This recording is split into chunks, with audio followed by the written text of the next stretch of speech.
Here we are, everyone. Welcome to another incredible episode of Coach Magic. You are in for a treat today because we have the amazing Tracy Viola. Am I saying the last name right, Tracy? Is it Tracy? Yes. Okay, Tracy Viola is in the house. And we have an incredible conversation in store for you today. Let me tell you a bit about Tracy, and then we are diving in. Tracy was born on Philadelphia's Main Line, where she still resides with her husband, 2 daughters, and her calico cat, Olivia. Tracy, I'm also a cat lover. And I don't even know I can say cat owner because I think the cat owns me. I know you get that, right? Tracy holds... Right. She holds a BA from Villanova and a master's degree in counseling psychology from Temple University. Many years ago, almost 20 years ago, right, Tracy? 2006, she started her own consulting company, TEV Consulting. And she has, and this is a big part of our conversation today, she's been continuously sober since 1996, February. So you've just passed over an anniversary, Tracy. She's been a sought-after speaker by schools and recovery centers. And her memoir, Pretty Wrecked, Confessions of a Teen Addict and a Road to Recovery, was published last year. I read the book. Here it is, everyone. And this is a big piece of what we're going to be talking about today, because I, too, am a fellow sober woman. And it's so great to speak to somebody who... You've been on the road longer than me, Tracy. You've learned a lot. And I know our conversation today is going to cover some important ground. So first off, welcome to the show. Thank you so much. I love talking about sobriety, recovery, life, womaning, working, all the above. Yeah, exactly. Talking about it in a real way, right? Talking about it in a real way. So, well, let's go back. So what inspired you to write this book? Because it is not easy to write a book. I've done it. No, I don't think if you're like me, I will never have another book in my hand without having immense respect for every word and decision and heartache that went with it. So yes, it is not easy to write. What inspired me actually was going through COVID and coming out on the other side. I actually, 24 years sober. So 24 years sober, COVID happened.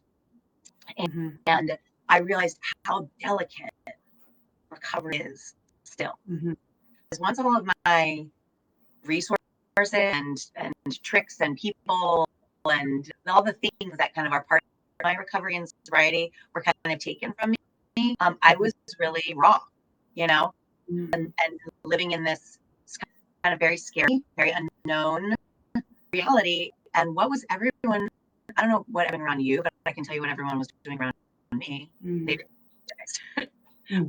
pretty much noon on, and it really was difficult.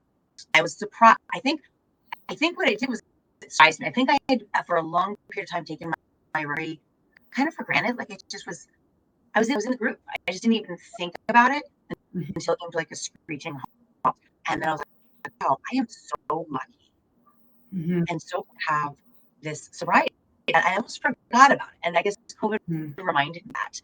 And really what motivated me to write the book, because I thought there are so many people out there that are not sober or have family members, have experience. I don't know if anyone's in touch in some way by alcoholism, drug addiction, or mental health issue in their family. And I just felt like I had this gift that I almost forgot about that was reignited. I was like, I really need to share this. And so there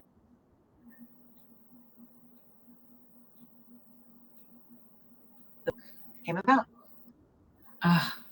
So good. That was one of the gifts of COVID, right? Where everything stood still. We didn't have our regular go-tos. You weren't going to this event and that event and this gathering, and you face yourself. And I think, thank you for sharing kind of what was going on in your area. I remember for myself at that time, I was really grateful I was sober too, because I knew if I wasn't, that'd probably be what I would be doing too.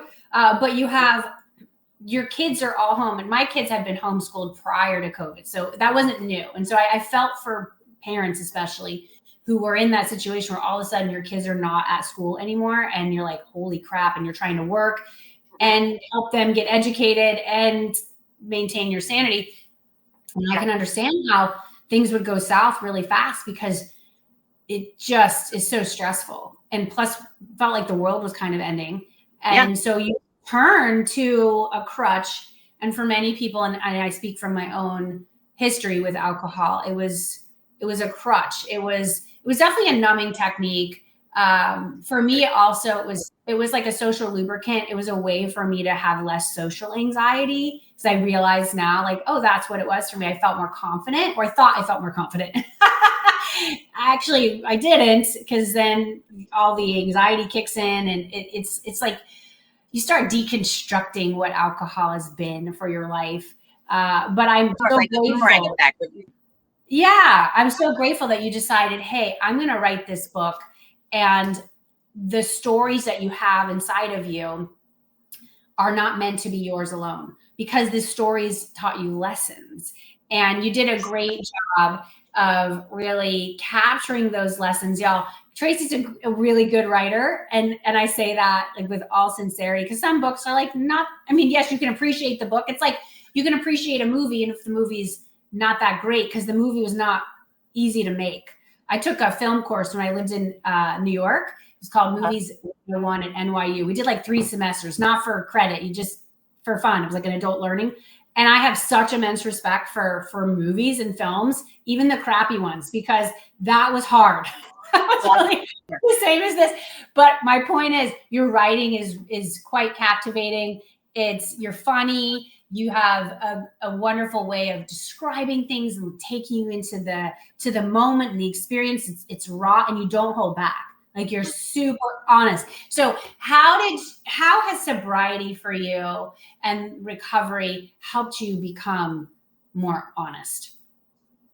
So I would say that I'd say those are kind of the pillars of my recovery: responsibility and honesty.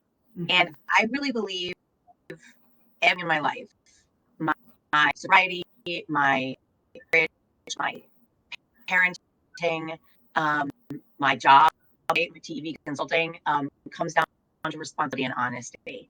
And, that's what I say to my kids all the time is you'll hear figure it out as often as you hear I love you. Because you need to figure it out. You need to be responsible for yourself. You need to like get back up and figure it out. And that's what recovery really taught me, was to be honest, and directly honest, and quick honest. You know, I mean, for me personally, I got sober of AA. That's what worked for me. I was 19. So like, also keep that in mind, right? I was 19 years old when I was into recovery. I had to do. So you can read about this in the book, but it was really the choice between, I was homeless because of drugs and alcohol. So it became, do you want to die, or do you want to live? And that was the decision I had to make. And the first thing I did was responsibility for my actions and the way I responded to really awful life situations, through numbing, like you mentioned, right? Numbing and running. And it worked until it didn't work. You know, it doesn't work. And I tried, and the first thing I did was completely honest about what I was doing, who I was with, what I was into, and being honest, like just always being honest, is like, it's like taking a deep breath. You're just like, I've got to hide. Even when I first met my husband, like, I think he was really tough. He's like, who is this person? Because I just said things. He was like, I'm not here, like, I'm not going to put on a representative for you. Like, you take it or leave it. Amazing.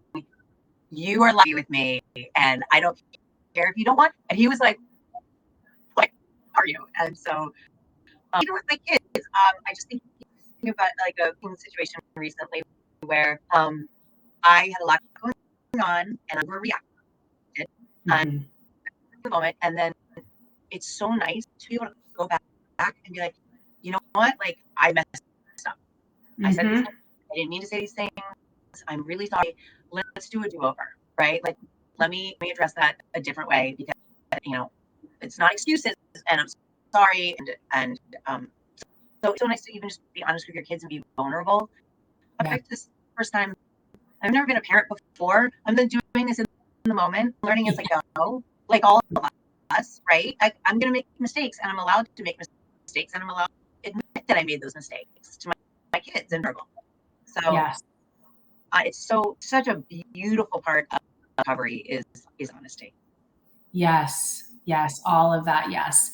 And I think you've spoken a lot recently. I was checking out some of your social media posts around perfection versus excellence, right? And so that whole idea of we're not freaking perfect. I've never parented before a 16-year-old, 13-year-old, 10-year-old. This is new. We're Yeah. figuring it out as we go. And I think to model for our children that we aren't perfect. We're doing our best, and all we ask is that they do their best. I think it's such a part too, and I really tune into this of just breaking generational chains, breaking generational traumas. I think about my own family of origin on both my mother and my father's side, and just how whether it's alcohol that has wreaked havoc, or whether it's not talking about things, keeping secrets, the opposite of honesty, right? We don't talk about that. We don't talk about it. We don't touch it. We don't touch it. No, everything's fine here. Everything's good. Yes. And that charade does not last. Okay. Eventually the jig is up, and then the future generations bear the brunt of it. Like, somebody has to look at it. Somebody has to say, hey, this actually doesn't work. And so how can we shift that? I remember for me, Tracy, I had a total run. Like, me and alcohol we were super close. And we started our relationship first weekend freshman year of high school. Okay. That's where we kicked it off. And and to me, it was also kind of the ticket to the popular crowd. It's like, it's kind of like Insta popularity, if you can kind of like do this thing. And I knew on my dad's side of the family history of alcoholism. My dad did not drink because his father was an alcoholic, and it really wreaked havoc on the family. But I thought, well, like, that's his deal. And I had my whole way with it. But as I started, getting older and realizing, and that this is just a great conversation to have, because I know we have people tuning in who maybe are contemplating this for themselves, or maybe are also sober. I have a lot of people in my world are sober. A lot of my clients, you tend to attract who you are. Yeah. But it's just really good to think about how whatever you're putting into your body, alcohol, food, people around you, their energy, how it's making you feel. And so that opportunity to deconstruct and get honest with yourself in a lot of different areas will change your life. And for those of you who are called to write books about some of that, which Tracy's done, I've done, I have a lot of people in my world who have done this as well. This is one of the gifts we can offer the world. And so for you, Tracy, with how your work is now, like, how has the book changed the way that you show up in your business and the way that you kind of work with clients, your decision to do this, the way that you've been super out and open about this is in your path? I'm just curious about some of the changes that you personally have experienced in the way that you work and the way that you show up.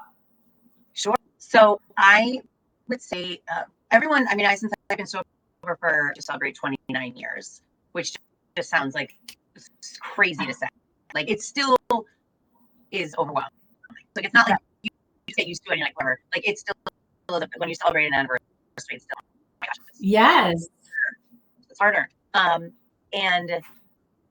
I would say that all of my clients, like, I've had my own company, as you said, for almost 20 years. All my clients have always known I didn't drink. Some have read the book. I have a lot of repeat clients in my pharmaceutical consulting world, and it was kind of, oh, I didn't realize you didn't drink because of some like big stuff. Like, I just thought you just didn't drink. It's like, which, it's not like very is appropriate, but it developed a different level of respect. And I will say, for some of my peers, some people I know, it's actually, interestingly enough, put a little bit of a barrier. I would say that's not a me thing. Mm-hmm. I, I would say maybe there's some stuff that they're like, I didn't want to look at that for myself, maybe. Yes. And it's made our a little different. You can just feel. I think I've heard Jenny you talk a lot about energy. I'm also an energy person, and energy is shifted with certain people, and that's okay. And that's okay. I stand behind my truth on my book, and if I'm sad, comfortable, and I hope they know that they can always come if they are dealing with something. And people come to me and say, "Oh my gosh, can I talk to you about my brother? Can I talk to you about my cousin? My sister, whatever, my kid? Yes. This behavior." So it's writing the book has changed. It's changed a lot of dynamics. Also changed. It's now like a different business for me, right? Because I have like my consulting business. I have TED consulting, pharmaceuticals, but now I have the book business. Where it's doing interviews like this, and one of the things I'm very curious about this year, and this is where we were talking off camera about that I like impact and slow. That's my goal this year. Like my New Year's resolution, if you will, is trying to find scales of balance between making an impact and moving slow down. And I would say that this year I've decided to really focus in on curriculums. I have an amazing teacher in Delaware on this book, and to use it as a supplemental learning for her drug and alcohol curriculum. And the students have she's like, you can hear a pin drop when reading the book, and they are just all tuned in. And so now she's helping me work to get in our school curriculums for students, because it's like telling them stories. It's just like statistics. It's the way that she put it is you're actually like bringing a piece to the statistics. It's not just reading like a textbook. It's these are real numbers with real people that make up these numbers. And here's an example. So I feel like I have two different jobs right now. Like book job, like consulting jobs. So Right. Yeah, which can be an interesting experience to hold because they seem pretty different, but you still are bringing your experience, your wisdom to just two different audiences essentially. And there could be crossover, you never know. But I find too, in my own pathway, I've had so many different careers in this one career. It's been quite an interesting road that I tend to do best when I can hold various balls. It's like I got this one over here and I got this one. I'm also a Gemini. Okay. So I like having, it just works for me. And I think it's an important point to make with our audience that sometimes we feel like, well, I gotta stay here. I gotta stay over here. It's like, this is my little lane over here. But do you really? What else are you meant to do here? This is one life. And it goes by real fast. As this is something Tracy and I were playing around with, like, what do we want to call this episode? And I loved your reference to Ferris Bueller's Day Off. I got that. It was like, life moves pretty fast. Yeah. That I was going to share, like, at some point. Yes, life moves pretty fast. If you don't stop and look around every once in a while, you might miss it. What are you waiting for? What are you waiting for? We're living in these wild times right now. And if all the things that we see are possible, what else is possible for you that is positive, that is exciting for you? I heard you say that word, Tracy. What I'm excited about. I always encourage my clients, follow that. What is exciting to you? There's something there. And it might require you to do something super bold and share your heart and bear some stories to the world that maybe are uncomfortable to share because you're telling some parts of you that I know weren't easy to go through. And you're absolutely right. I think that the reference I use in the book is this idea of a trash can, right? Like, we all have like a trash can of us that has shit, right? Like whether like it was, alcoholic father and my stepfather. And, we had to go to a sudden move because my stepfather became scary. And so I lost my house and all my stuff. And you get a lot of stuff in your trash can. And for me, the drugs and alcohol put the lid on the trash can. And it was like, and it worked until it didn't work, right? Because then the problem is that I'm using drugs and alcohol to put the lid on the trash can, but also simultaneously throwing more trash in the trash because I'm making some not so great decisions. Right. So then it gets fuller, so I have to use more, right, to keep the lighter. And that's true for everybody. I think it's also something when I meet people, I recognize they have a trash can. What a trash can is. But right. If you want to unload some of that trash, and maybe it's not with everybody, but with trust, it takes less power. I mean, the trash has power. Yes. When you take it out of the trash and then like uncrumple the paper and look at the thing and face the thing and tell them about the thing. Because I guarantee you, somebody else has that trash, that same trash in their trash can. And then like connection with people. Yes. You just don't get out of it without a trash can. Right. So why aren't we talking about it?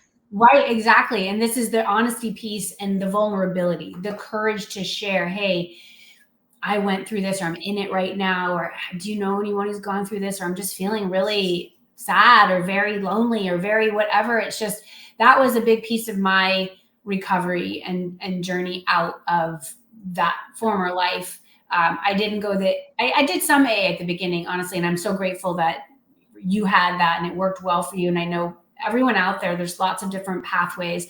I used some different approaches. My therapist was a game changer. A lot of the work I done, yoga was a huge part of my recovery and is still a huge part of my life. That's why I go so often, is it makes me feel good. It makes me feel good and I don't feel bad afterwards. And those are probably like your meetings. Those are my meetings. Those are your meetings. Those are my meetings. I have community there. I just love it. So everyone has to find your stuff. And then that power to be vulnerable and to share. No one here is perfect. Nobody. We all have stuff. We all have that trash, as you said, Tracy. And the more that we can bring it forth, that's why I do so much of my work. I bring women together in these powerful conversations. So most of my work is group work with women. Groups. It's like group. So, yeah. It's like incredible women leaders. We come in, we talk about their creative projects. We talk about what's going on because everything touches everything. If we think like, oh, my personal life's totally separate from my work. No, it's not. No, it's not. Everything touches everything. The more we can talk about it and untangle it and be like, why do we even have this in my trash can anymore? Like, I'm freaking recycling this. Like, I am shredding it. The earth is going to take it. Like, there's so many options. I want to dig into this point you made, because I know there's some really interesting places we can go here around this whole idea of slowing down to make a greater impact, to make a bigger impact, a deeper impact. So how has this been showing up for you this year? How have you been playing with this idea of slowing down, being more intentional about the impact that you're making? Yes, thank you for asking about that, because it's been really hard and really exciting at the same time. So I last book launched, and also, it's just a totally different career, right? Like, right.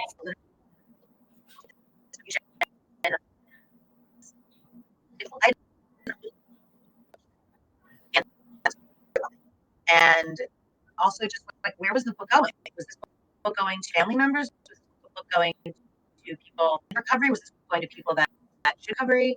I did. I'm very excited. I had some really big rehab purchase the bookshelves, which is like, I think that's a huge compliment. But it was so much, and I was like, I don't put the book out there, and then I was like, what? And it's just crazy. It felt like chaos. And my husband was really funny. At one point, he said to me, if I was to your to-do list, and you had 14 things on your to-do list, every single one would have a number one next to it.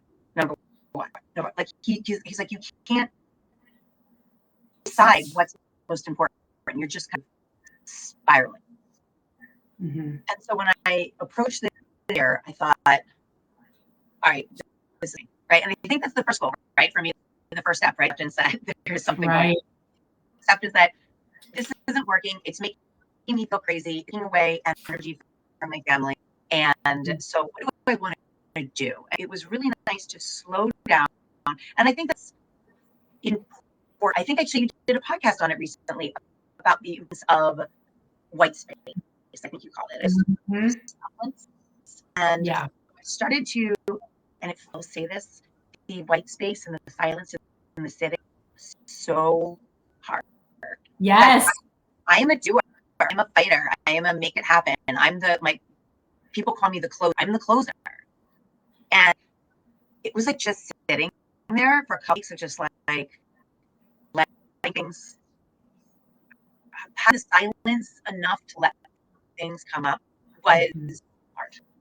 And then that's when the idea of the curriculum came up. I thought, what has really hit me? What's really excited? Use the word, what has really hit me? Wow, really? And when I got this idea of like, what if this book is preventative? Yes. I did not write it that in mind. And I thought, that makes me feel alive. That makes me closer to that. And so that's when I decided I'm really going to of course I'm doing, when people reach out for podcasts or interviews or whatever, of course I'm going to take them up. I'm just going to slow down and focus on something that I really feel like it can make an impact. And I will say that I feel better. Yeah. And like I have a goal, but I'm not, there's less urgency in it. And that's really nice. It feels not frantic. Where am I running? Where am I running? Like, why am I going so fast? Where's the prize? You're hurting yourself, and it's deconstructing. It's so much conditioning that you have to deconstruct. And I think that's why the sobriety journey has been such a trip, like literally such a trip, because you deconstruct everything. You start seeing, just beware. It's positive, but it's also painful. You don't have the wool over the eyes anymore. It's like, oh, and that's what yoga does for you as well. So it's like, I got double whammy over here. But you see everything. You see everything. But what you've got to understand, and what Tracy just brought to the table, is it is uncomfortable and you can handle it. You can handle it. And that's what you realize about yourself. You absolutely can handle it. You have new tools to be able to work with, where it's, sitting and not just filling your life. It was kind of like you filled ourselves with the liquid, with the substance, to avoid a feeling, an uncomfortable feeling. And then when you're still sitting in here, even when you're sober, and you have this uncomfortable feeling of like, oh my gosh, I'm not filling my schedule with 18,000 things and my to-do list overflowing, so I feel so important and like busy. And then you just sit with that and then allow that feeling of discomfort. It will eventually wash over you. You don't sit in it forever. And then you get into some spaciousness and some peace.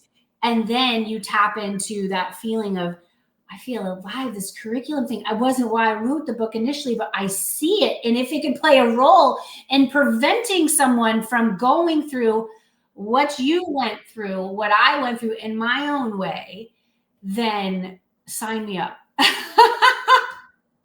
It's exactly right. And without silence, I don't would have seen that answer. Mm-hmm. Stillness, that aha moment kind of popped into my head. Yes. And that was like, that's what I'm going to do. And then that was my goal. Again, I don't want to say resolution. My joke is, I always say to my husband, I think I'm not going to drink her. That's I always say that. He's like, oh, like, yeah, something else. Go further. Stretch yourself. Yeah. You're like, I'm going to try to find that balance in impact and slow. Mm-hmm. And yeah, it's hard. Like, it was hard. It was definitely like very weird. I had a lot of negative talk when I was kind of in my, I would say it was like maybe a 3 to 4 week kind of period. I'm really just not. Mm-hmm. And I will say I'm lucky to be in a position to do that, right? That I was like, I'm not going to take a project because I'm right. So I'm not going to take a project for a few weeks. I'm not going to be on media. I'm not going to, whatever it was. Mm-hmm. And it was like a lot of like lazy, what are you doing?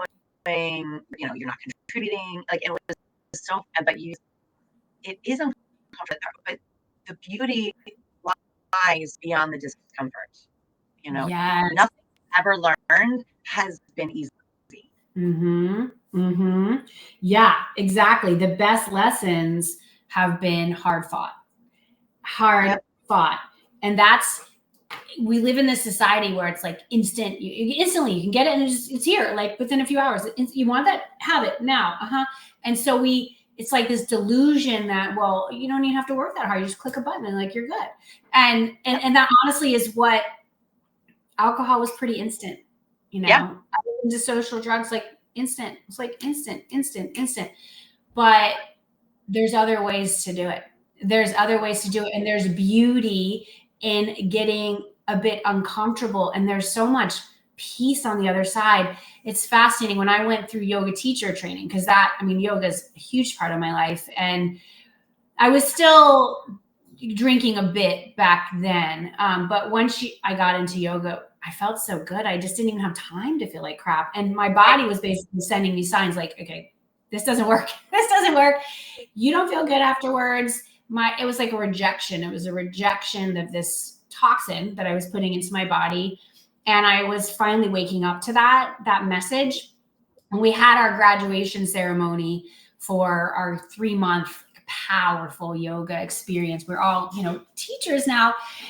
I looked over at one of the gals. I wrote about this in my book, actually. There's a whole scene in my book. I wrote my book. I called it like memoir mixed with medicine. And so it was stories from my life mixed with the lesson, and then kind of weaving into that and giving action steps, me being a coach. Kind of like memoir self kind of. Yes, it was a combo. It was super hard to write, but so liberating. And I have a scene in the book about this graduation. And there was a woman I went through the program with, and I know she was, a former addict. And I looked over and I was like, this is the feeling, right? Like this was the feeling that we were chasing, and it's here right now. And we are sober, and we are here in this beautiful moment together. And we moved our body, and we sweated, and we chanted. It was like we were so embodied, and it was so empowering. And it was just this wonderful reminder to me that we can have this feeling. We're all wanting it. We want to feel connected. We want to feel love. We want to feel joy. Like really ask yourself, what is the feeling that you are chasing, that you are desiring, and know that you can have it, you can achieve it. And you don't need a substance, something that literally you're going to feel hungover, you're going to feel like crap, you probably are going to do some stuff that you regret to achieve that feeling. And I think it's important that we, talk about this, Tracy. You did it in your book. I did it in ways in my book too. And I think there's a powerful reclamation of our own power, especially as women and women leaders. When we discuss this, when we talk about, hey, there's other ways to live, lead, operate, it has major implications on families, on businesses, on all the things that we can do with this life. Yes, the ripple is huge. Yes. It's huge. In terms of when you make that decision, when you were thinking about your story, the quote, one of the quotes that I love popped into my head, and it was feeling good. Feels good. Yes. Feeling good. And like once you get there, you're like, oh, I don't actually put this crap in my body, whether that's alcohol, food, unhealthy, whatever it is. Yes. Whatever the thing is. But you got to get there, right? And feeling good isn't like it's going to happen overnight, right? It's not an instant. You cannot order Amazon. No.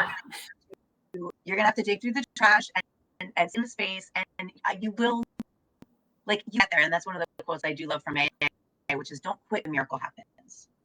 Don't quit before the miracle happens. Yes. So you're right there. Yes, you are right there. And I will say, again, 20 years sober, I'm in a whole new stage of work, right? Like I did the last few doing something new that was uncomfortable. Like just because like I haven't arrived. I think I said that to you. But like recovery isn't like a destination. Like it's a journey, like a process. Yes. I'm still learning. I'm still growing. I still fuck, like Yes. don't get Yes. There's the difference. Right. Exactly. To recognize that and to see that, and the joy is not, for me, it's not a permanent state. Like I still have those moments where I'm like, this freaking sucks. Oh my gosh, I can't deal. And so what are we going to do to get ourselves back to a place where you feel like you've got gas in the tank, you've got the charge in your battery to show up for the people and to show up for the work that you are called here for. This isn't saying like you're never going to have discomfort, you're never going to have hard stuff, or you're never going to have disappointment, you're never going to have heartbreak. I have heartbreak. There's hard stuff that happens all the time, but I feel so much more equipped to handle it. It's like to go through eyes wide open. I helped my son through something recently where a friend of his brother passed away tragically. I mean, it was like horrible, heartbreaking. And my ability to help him through that and to meet that moment and to support the family through it in the way that we could I was just so proud of myself. I was so proud of me because my sister died. I don't know if we've talked about this, Tracy, but that was, and that was where like alcohol was like a big part of my quote healing, non-healing through that. It's kind of like, yeah. And the difference between how I handled that moment and then how I handled this most recent, it's like night and day. And I'm so glad that we had this conversation, Tracy, and I'm so grateful for you and for the work that you do in 29 years. I'm about to celebrate 10 in May. So you're like 3 times what I've gone through. But I will say, and this was something I learned in kind of the AA rooms and just, through my fellow colleagues who are also sober and walking the recovery path, it really has been the journey where I've learned that I can live this life beyond my wildest dreams. That is what is here. And to say that, and also we're still going to have those hard moments, but our sobriety, our choice to meet things head on, it really helps you handle those hard moments. It just does. Yeah. It just does. And we're still fun, right, Tracy? What's that? We're still fun. We're like more fun now. So I was just sharing with you earlier. We just got off the 80s cruise. So it's literally called the 80s cruise, and it's all 1980s. I love the 80s. I referenced, my book has a lot of nostalgia throughout it, 1980s, 90s. And my husband and I go on this cruise, a week cruise every year. Every theme night where we dress up in crazy costumes, and I'm not drinking a drop, and I'm having a great time, and I'm dancing and being ridiculous, and it's wonderful. When to a point where you feel it feels good, you don't want it, and you're just like, I can just be as weird as I want to be, do whatever I want, and just not have alcohol, instigating that. And it's a great place to be. One other way to say about you sharing about going through that situation with your son is just such beautiful modeling that showing your kids, that we're showing our kids. And that is, modeling is the most effective form of parenting. It's effective an impact form of parenting because you're watching what you do. Let's be real, right? They're not listening to what you're saying. They're watching it. And that's where that's learning.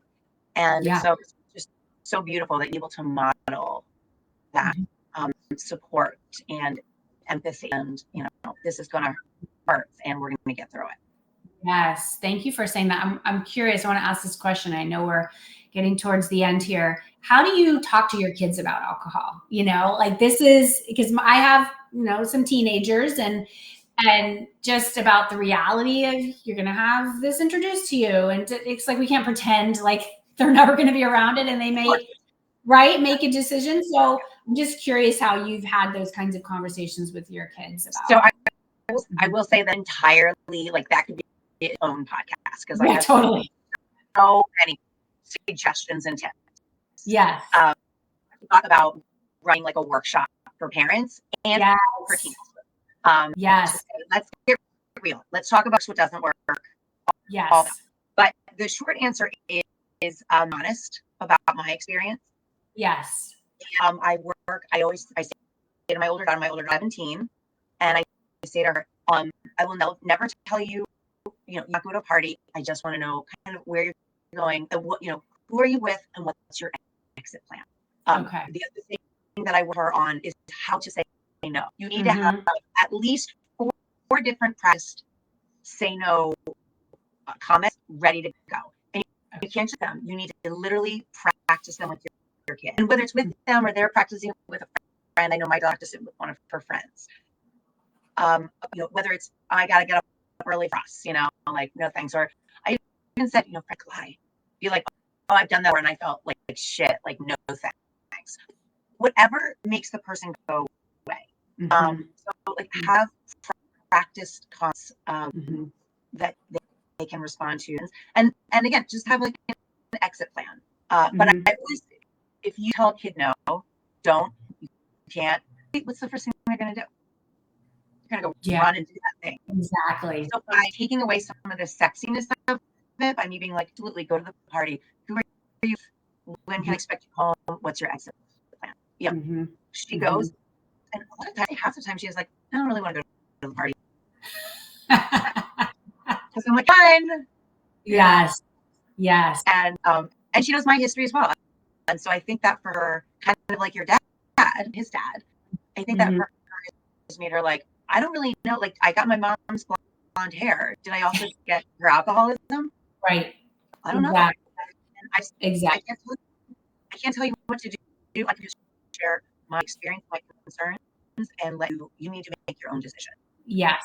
Giving her that responsibility and that trust that she's going to good decisions. She does. Yes.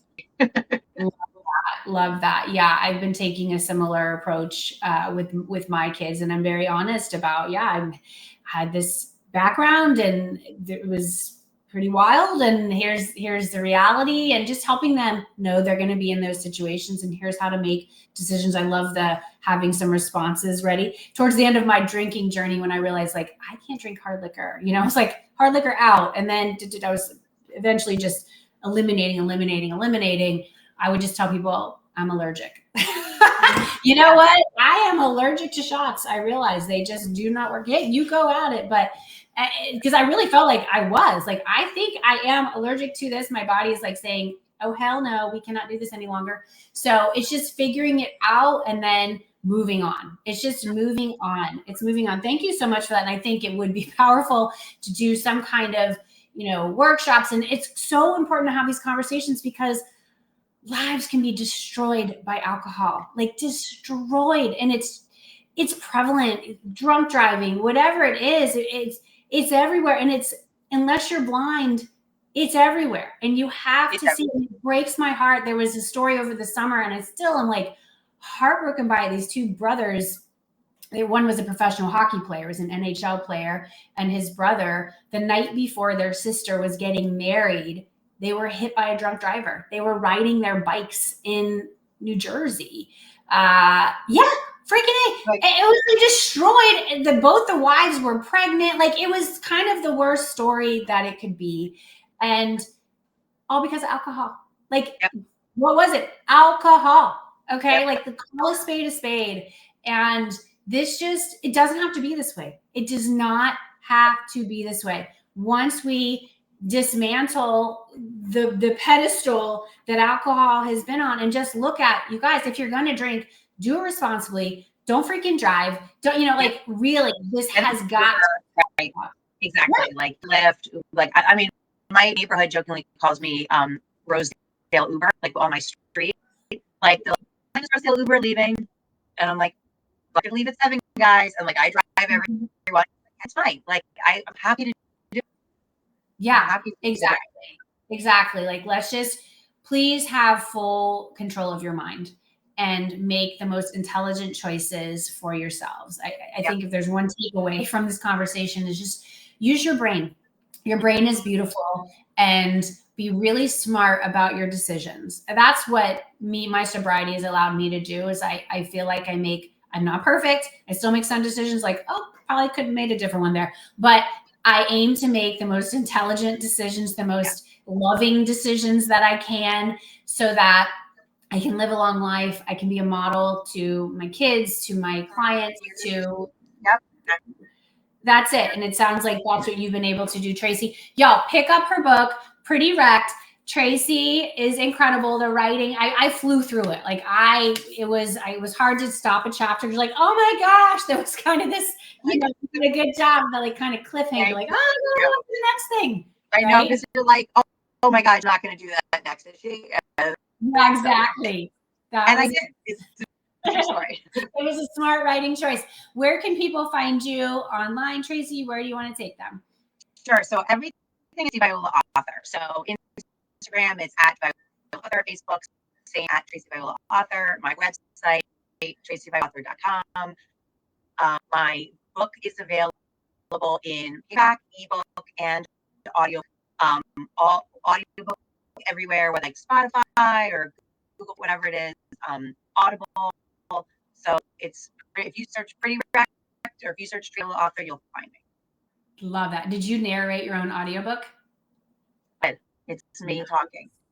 There's some chapters where someone I was working with was like that was beautiful. But we need to be recording because you were very emotional. You know, it was like it was very hard.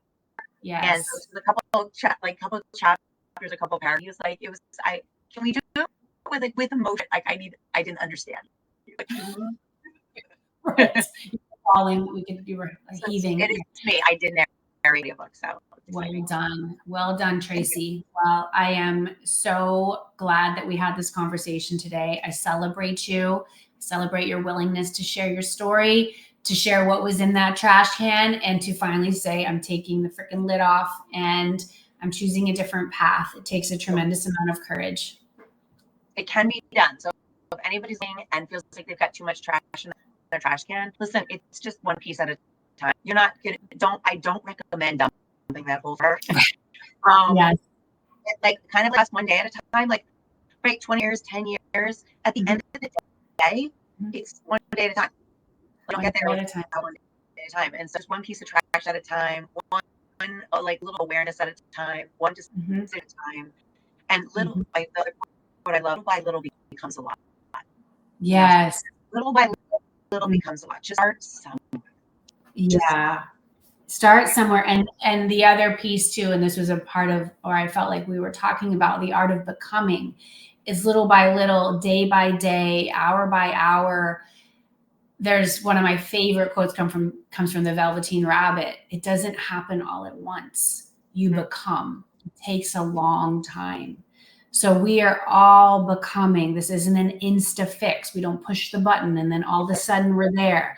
It's not how it works. And that's why it's really good to step back and watch that a lot of what you see out there isn't really real. Like this is real. This is about being real. And it's freaking hard work. And it is so, so worth it. It doesn't happen all at once. You become. It takes a long time. So Tracy's still becoming. I'm still becoming. We'll still be becoming until we take our last breath. And isn't that beautiful? And it's the journey that helps with the gratitude of when you do kind of step into something new or learning or change something. Without the work, you win the gratitude. If you could just push a button and fix it, you're there. And then you probably just want, and then you want, yes, right? Yes. Like I'm good just being right here. Yeah. I'm here. I don't need to, again, I get off, I got off the train. I'm yeah, exactly. Well, that's the root of the addiction. The addiction is like needing more and needing more and needing more. And so this, when you dismantle that and you recognize, oh, there's actually a real beauty in just being here now, becoming, layering things on, layering beautiful things that bring you joy. And final tip here for everybody, just be very intentional about who you keep in your circle, right, Tracy? Yep. Who you allow in. And if you choose to let go of certain habits or certain ways, you likely will shift some of the people who are in your life. Yeah, that's okay. People can go. You know, I had to really kind of redo all of my friendships recovery, and then be careful about who I let in. Early sobriety, you have to be careful about who's who feels safe, who doesn't feel safe sometimes. Yes. And then it grows, right? And now, I mean, I can be around alcohol, it doesn't bother me. I can be around drinking, all that stuff. But you know, it's becoming. And so be aware that there are people that maybe realize kind of like what do they say, like energy vampires, right? Like they're kind of like kind of you. Yes. So are people filling you or emptying you? I think Taking. that's exactly. People, places, things. That is a great way for us to wrap this up. Are you being filled or are you being depleted? Be super intentional about that. If you want to make this impact, and I know you all do, that's what you're here for, then you got to make some bold choices. Thank you all for tuning in today. This has been incredible. Thanks again to Tracy. Y'all go get her book and or, you know, share it with somebody in your world who you feel can benefit from this message. This is mission critical topic. It's something that I'm really dedicating myself to being able to talk about. And it's important to have things in your world where like, this is a hill that I am going to stand on, put my stake in the ground because we've lived it. You know, we're living it right now. And I look forward to where we all go from here. It's Jenny Fennick for Coach Magic. Keep making smart choices. Keep shining that gorgeous light of yours. And I will